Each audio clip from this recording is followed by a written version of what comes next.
Hey everyone, it's Nick from Part-Time Pilot, your host of the Audio Ground School podcast. Welcome in. Before we get started, I just want to mention that this Audio Ground School podcast is completely free, and every single week we are releasing a new private pilot online ground school audio lesson and a new IFR online ground school audio lesson.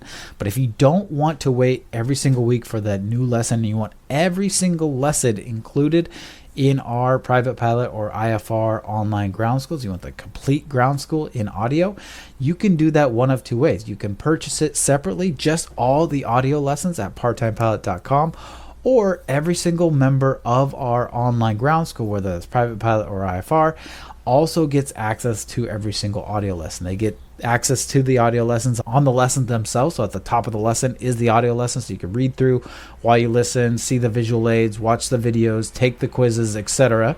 But members of our online ground schools also get access to our VIP podcast. So this allows them to have every single lesson on their device, whatever device, their iPad, their iPhone, their Samsung, whatever device you have, every single one on your favorite podcast app, completely ad-free, so none of them have ads or me rambling on like I am right now. It's just the lesson, and you can download those, listen to them wherever you go, even offline in the VIP podcast. There's also bonus episodes on things like Checkride prep and other things like sleep, stress, things that also affect pilots. So you can either get that inside the online ground school, have them write on your lessons, and have the VIP podcast, or you can purchase that VIP podcast separately. Both those are going to be at parttimepilot.com. All right, so let's get started with today's episode. Hello, everybody. It has been a while since I've been on here making a new episode of the Audio Ground School podcast. Now, today's episode, we're going to talk about updates to the FAA written exam, because for all certificates, it has been changing a lot, specifically for those entry-level certificates like private pilot and sport pilot. So we're going to talk about what the heck has been going on, what they're changing, how to study and navigate all of that so that you'll have exactly what to do and know about those changes. But before we get to that, I want to talk about what we have scheduled coming up here on the Audio Ground School podcast. Right now, you can scroll back to the Audio Ground School episodes here, and you can get, I think we're about 30 to 40% through the private pilot and about 40 to 45% through our IFR online ground school. We're going to continue that. So once a week, you're going to get a new private pilot audio lesson and a new IFR audio lesson completely free for you on the Audio Ground School podcast. Now, there are some ads that we have to promote our own ground school, maybe some other things that we'll talk about as well. If you don't want to wait for the new free lesson and you don't want to hear the ads, we do have a VIP podcast that we sell just as its own thing now. We also, every member of the online ground school gets access to the VIP podcast, which has all our lessons ad-free. And then all our lessons are also in audio at the top of the written lesson with videos and quizzes and all that in the online ground school. So I just want to throw that out there if you want that. But we are going to be doing these all for free. Again, we're going to start releasing them one per week, both private pilot / sport pilot and IFR. Now, why would I do these for free? People are like, that's crazy, you're doing this for free. Well, I mean, the content for the FAA has always been free. They've always given out the PDF, their source material of what student pilots need to learn. There's free YouTube channels. There's all this stuff. Like, I'm not in the business of just gatekeeping content and selling a course and then saying, here's the content. It's always been free, right? That's not what Part-Time Pilot is about. It's not just a course. It's more than a course. It's the support, the community, the tools, the way we explain things, right? The different new age tools that we have helping you learn better, more efficiently, more effectively. It's all of that, the complete A to Z system from the moment you start becoming a pilot all the way through your Checkride, unlike any other ground school out there that they either just have video lessons or they just do, like I said, they gatekeep the content, or you got a lot of new ground schools popping up that are just, you can tell they've just been made by AI overnight. So all that stuff's already free. So I don't mind giving this stuff out to you guys for free. But if you want to have a community, you want to have support all the way through from A to Z, then come join us in the online ground school to get the full suite of our features, our AI tools, be eligible for our scholarships, our audio lessons, video lessons, our live lessons that we're doing now. We're doing twice a month month live lessons and study accountability. So we're calling it the Ground School Accountability Lounge. It's going to be live on Zoom. We're also doing it in person at Aviation Simulations locally here in San Diego. So if you're in San Diego, come join us. Our first one's going to be Thursday, July 16th at 3 p.m. Pacific, and then every other Thursday after that. And the whole point of these is we're going to have some fun. We're going to track students' progress that show up and want to have their progress tracked so that we can kind of give out some digital awards, some achievement badges. We also have new achievement badges that you get inside the online ground school when you finish certain sections. So we're trying to build the community and the support here to, because let's face it, becoming a pilot is hard, and it's even harder when you're doing it alone. And I remember learning this when I was in college. I joined the aerospace engineering department, and for the first semester, I was studying by myself, which was tough, right? Sometimes you just couldn't figure out, and it's really good to study with people. So I started going to the student lounge and meeting other students in my class, and then we would have study sessions, and it made my studying exponentially easier. I'm not talking about cheating or anything like that, like sharing answers. So you figured this one out? Oh yeah, I figured this out. Let me show you how to do this one, and I'll show you how to do this one. Things like that, the collaborative learning that there's been tons of studies out there that show collaborative learning is way better. That's why like MIT, I believe they do project-based homework and stuff like that. They don't do exams and things like that. I could be wrong, but I think it was MIT. Anyway, so the stuff works, and it really helps to have other like-minded people that are going through it. And when you're doing it yourself, you're also more likely to procrastinate, and doing it with other people. I always like to think like going to the gym, right? If you go to the gym you have a gym partner or a personal trainer, they're going to make sure that you get it done, or you just being there with them is going to help keep you accountable because you don't want to let them down internally. So that's kind of the whole point of these bi-monthly study sessions. It'll also be a Q&A. So if you have any questions, we'll answer the Q&A. So that's the type of thing that we have in our online ground school. And that's why I give out the content for free.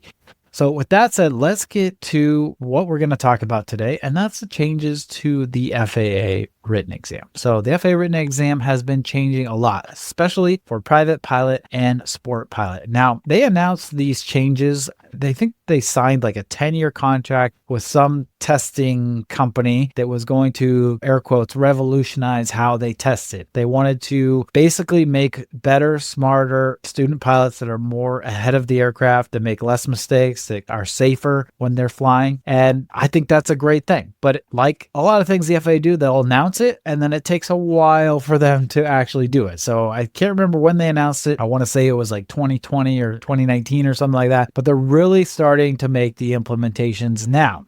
So we first saw these implementations in 2023. So they shortened the exam from 2.5 hours to 2 hours. And when they did that, they also started asking 65 questions instead of 60. So you might be thinking, how could they possibly be asking us more questions and giving us less time? Well, those 5 extra questions they didn't count towards your score. But as you're taking the test, you don't know which ones don't count. They're randomly thrown in there. And the FAA, what they were doing is they're saying, hey, we need to kind of test out whether students know these, right? For example, let's say the FAA is like, we think students really need to know about stabilized approaches. This is a perfect example. This is one of the first things they started testing new on. So they would test these out, and if students got them wrong a lot, then it was information that the FAA now knows that, hey, student pilots across the country are not being taught about stabilized approaches. So let's put these questions in the written exam so that it forces these student pilots to learn about stabilized approaches, and it makes student pilots more prepared for their flight lessons, right? It's a great strategy. So that's what these 65 questions were. These extra 5 questions, they didn't count towards your score, but it was a way for the FAA to kind of figure out what they should add to the test. But why did they go from 2.5 hours to 2 hours? Isn't that bad for us taking the test? Well, no, because what they also did is they removed the more time-consuming questions. Those are like questions where you had to interpolate between a couple values on a chart, or questions where you had to do multiple step calculations. And I agree with this change because I think what the FAA was thinking is, These like multiple step flight planning calculations, the student's flight instructor is going to go over these flight planning type questions with them on the ground before their cross-country flights. And then their examiner on their Checkride is going to go through their cross-country scenario and make sure they're able to calculate all these performance things. And it's kind of hard to do this stuff in a multiple choice setting. So they're still doing calculation type questions. They didn't just get rid of all the calculation questions. So you still could have weight and balance. You still could have performance calculations you got to do, rate equations, ground speed, distance, time, fuel consumption, climb performance, landing performance, all that stuff. You still can have that. But what I mean by multiple step calculation type questions is, for example, let's say in order to get the numbers you need to come up with landing distance, let's say you need to know the headwind you have to have for a landing distance. So before they might give you the information that you would use to then calculate a headwind. So that's the first calculation. And then you use that headwind with some other information on your landing performance chart. So that would be your second calculation. So now they would give you the headwind and then say, hey, use this landing performance chart for just that one calculation. So that's what I mean by they kind of got rid of those multiple step calculations. And because they got rid of that and interpolations, they were able to shorten the quiz, right? There weren't these problems that were taking students a long time to figure out and calculate and measure things on charts and all these types of things. So it actually kind of worked out. All our students are finding they have plenty of time now with the test at 2 hours. So don't worry about that. Also in 2023, they don't tell you everything that they're doing. They like to keep it a secret, but they shifted focus towards critical phases of flight.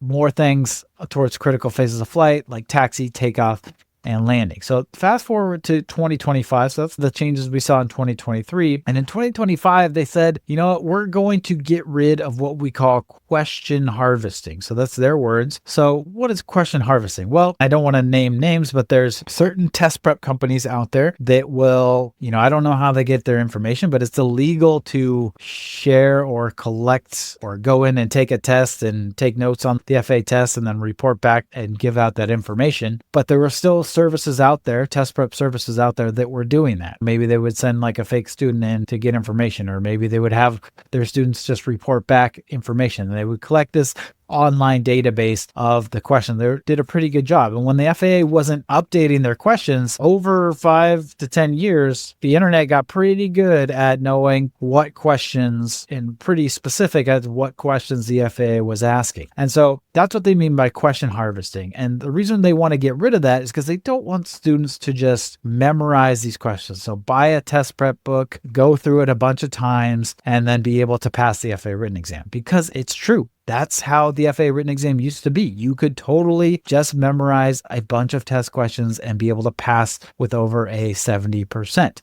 But the FAA in 2025 started to get rid of that. From now on, the FAA, if you do that, they want you to fail. So how are they doing that? Well, they're rotating questions more frequently. So one student might go take a test at the same time another student takes the same exact test, right? The private pilot written exam. One student might get 5 airspace questions, a weight and balance question, a landing performance question, a ground speed question that they have to calculate. And the other student who takes a test at the same time might get absolutely no airspace and no calculation questions. It's so much more random. Back before, we used to tell students to study airspace, study weather. There was like 5 subjects that if you got really good at that, you could almost guarantee that you would score above a 70%. Well, that is no longer. You really have to have the complete wide array of all the subjects that are written down in the Airman Certificate Standards. You have to know it all for the FAA written exam. So they're expanding beyond this simple rote memorization as well. So instead of just factoid type questions, like what is the definition of this? Here's answer options A, B, or C. It's more situational based questions, almost like what you'd see on a Checkride or oral exam, right? Where they give you a scenario and what would be the best thing to do as a pilot, like risk management type things, assessing the safety of the aircraft. So with that comes an emphasis on, like we said, the critical phases of flight, but hazardous conditions as well. Risk management, hazardous conditions, which all of this I really, really agree with. And it really aligns with what Part-Time Pilot has done all the time. When I first started making Part-Time Pilot, I knew that you could pass the test, the FAA written exam, by just memorizing and doing test prep. But I wasn't interested in getting student pilots to just memorize test prep because I thought, and the FAA is finally catching up to me, that it was crazy that we were sending student pilots out for a solo flight or after they've taken and passed a written exam where they could just memorize a bunch of factoids or flashcards. And that's all that we required of them in terms of knowledge. So I thought that was crazy. And then I also, from mentoring a ton of student pilots, found that the student pilots that did actually understand the material, that were mentally prepared for their flight lessons, had more successful flight lessons, right? The students that just did the test prep, the memorization, they were showing up to flight lessons and they were flying mentally behind the aircraft because they didn't actually understand how their instruments work. They didn't actually understand VORs. They didn't actually understand what ATC was saying. They didn't actually understand certain weather phenomena and stuff. So when anything like that popped up in flight, they were immediately thinking. And when you're thinking and you're not flying, you start to make mistakes. You start to lose altitude when you're not supposed to. You start to gain altitude when you're not supposed to. Maybe you bust airspace. Maybe you don't see traffic. Maybe you don't hear ATC talking to you. All these things that when you're mentally behind your aircraft, your instructor is going to see that. Your instructor is going to be like, okay, we need to redo this lesson. So you get down and they're going to say, hey, we need to work on this stuff. You were behind on this, this, and this. And a lot of instructors don't connect the two. So they'll just say, all right, we got to do this again. And then you fly again and you make mistakes again. And then eventually the instructors are like, okay, you are thinking too much. You need to do ground school. You need to do ground knowledge. So they require you to stop flying and do one-on-one ground lessons with them. And that is so expensive. Like that's how these students get where they start spending thousands and thousands of dollars just repeating flights, doing ground lessons when they should, even when they've already passed the FAA written exams, because they truly didn't understand what was going on. So that's been our core tenet of part-time pilot online ground school from the very beginning. And now the FAA is catching up to that with the FAA written exam. So we wanted our students to actually understand the concept so that no matter what question they got from the written exam, they would be able to deduce the answer. And that is exactly what the FAA wants you to do now too. There is a need still for test prep, and we are always updating our test prep questions. We just added 200 or plus questions in the last month. Every single month we're adding new questions. We're updating our practice tests to be perfectly curated to the latest and greatest of what we're hearing on the FAA exam so that it matches the real thing. So there's still a need for that. It still is very helpful. 100%. But if you just do that, just know that the FAA wants you to fail and just know that it's going to make your flight lessons harder. So this all is a good thing. So let's get back to what the FAA is changing. I mentioned more questions on hazardous conditions in critical phases of flight, more questions like the Checkride oral exam. So real world decision-making, safety critical types of knowledge that was started in 2025. Now in 2026, we see some more changes. And what they're doing is they're starting to get rid of the Airman Knowledge Testing Supplement. So that's the supplement that they give you that you can download right now. You can buy it on Amazon, or they give you a little booklet when you get to the testing center that has all the figures in it, right? So you look at a question, you're taking the test, and it says refer to figure 10. You look in the book for figure 10. And then you're able to answer the question based off the figure. Well, the fact that we knew what figures they could possibly, there's like 100 figures that they could possibly ask us about was like getting the answers to the test beforehand. It really was. You could know how and understand how to use every single figure in that book, and you could have a really big leg up on the flight. You kind of know what they're going to ask about, right? And so the FAA is getting rid of that. They're starting to put the figures right on the computer itself. So right on the question themselves on the computer. And this does a couple things. One, they're not going to have to print these testing supplements. It saves them money. They can have updated charts and figures like that. They can update them much, much easier. They can have more clear images. I know on like IFR, this is really good on IFRs because some of the IFR en route charts and the figures that they had in the IFR Airman Testing Supplement were really, really blurry on some of these IFR en route charts. So they can get updated ones that we can actually zoom into on the screen that can help a lot. And then also the third use is these figures can't be memorized. So are we seeing these changes yet?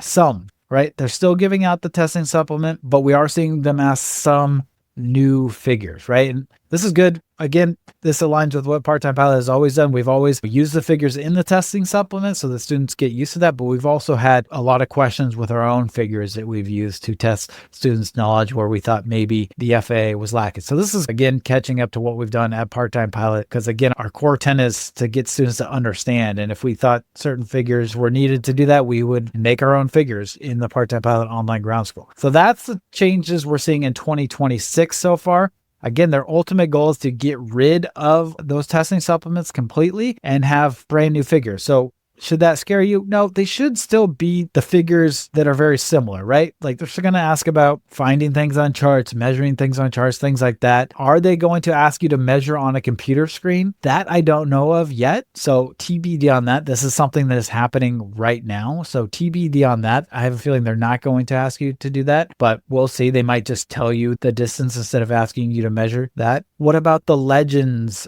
that were in the FAA Airman Testing Summit? What I'm being told and what we're hearing is that whatever information you need for a question, they will provide it to you in the question. So let's say there's a question about a symbol on a chart, they would provide the legends with the appropriate knowledge for you. So that's what we're being told, and that's what we're seeing so far. And we'll keep you updated on those. All right. So to summarize everything, the FAA doesn't want you to just memorize questions. They want you to actually understand. And this, again, we totally agree with at Part-Time Pilot. It catches up to what we've always done at Part-Time Pilot because I believe it's going to make safer student pilots that are more ahead of the aircraft mentally, and students that are ahead of the aircraft mentally are going to make less mistakes. They're going to progress through their flight training better, and they're ultimately going to spend less money, which, don't know if you knew, but the number one reason student pilots don't become a pilot is because of money. So if whatever you can do to avoid those extra costs, and the number one thing you can do is to be mentally prepared for every single flight lesson. This is why we also tell students to get your ground school done right and get it right and do it right early on in your training so that your ground time at home isn't spent learning things for the first time.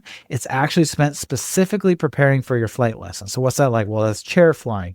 It's going over the maneuvers you might have to do. It's going over your flight plan that you might have to do. It's pre-scripting out the things that you might have to say to ATC. All these are what the Blue Angels do. These are what airline pilots do. These are what military pilots do. They prepare specifically for the flight lessons. And if you have a full-time job, if you're going through ground school and you're doing flight lessons, you don't have time. Something's got to give, something's got to go. And it's usually the specific preparation for the flight lesson. You kind of just show up cold turkey to the flight lesson because you were stuck learning VORs for the first time. So that's exactly how the Part-Time Pilot Online Ground School has been designed, and what we preach all the time to get students to understand the material as early as possible so that they can then use the tools and resources in our ground school to prepare for their flight lessons and their check ride, and again, be mentally ahead of the aircraft so that you have less redo, you redo less flight lessons, and you end up spending less money, and you give yourself the best chance of becoming a pilot. Okay, the last thing I want to talk about is we mentioned safety of flight topics and hazardous conditions, critical phases of flight. Those are kind of the new questions that we're hearing about on the FAA written exam. So we've been adding new lessons. We've been updating some of our lessons because a lot of this stuff we just had in our Checkride prep. Right? The FAA really wasn't testing students on this until the check ride. So we kind of moved things from our check ride prep into our ground school. We've updated a lot of these lessons. We've added a bunch of questions. And so I'm going to go over what those topics are so that you can study up on those topics.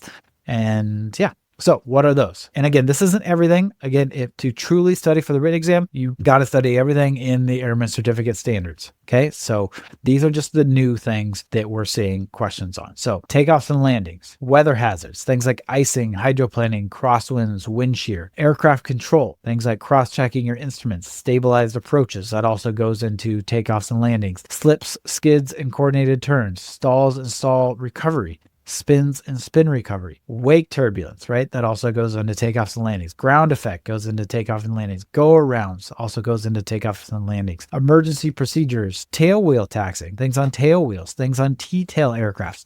Why are they asking on those? Well, they realize that more and more students are learning to fly on tail wheels or T-tails. There's more and more types of aircraft out there for students to train in. So they have to add these types of questions. Specialty type takeoff and landing. So soft field, short field, takeoffs and landing.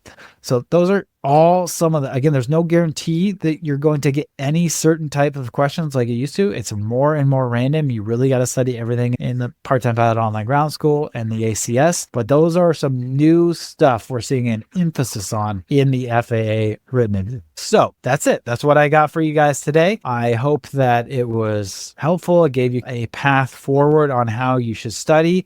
Again, just to kind of summarize, you got to study it all, but it's a good thing because you're going to have to do it anyways. Again, it's another reason it just never made sense to me. And there was actually flight instructors that I argued about with online who were just telling their students to just get a test book, memorize the questions, and get the FAA written exam out of the way. Literally, you're wasting your time because not only are you not preparing yourself for your flight lessons, you're going to have a harder time being mentally behind the aircraft during flight lessons, but you're just going to have to study this again at some point, right? You're going to fall behind on your flight lessons. You're going to have to study it.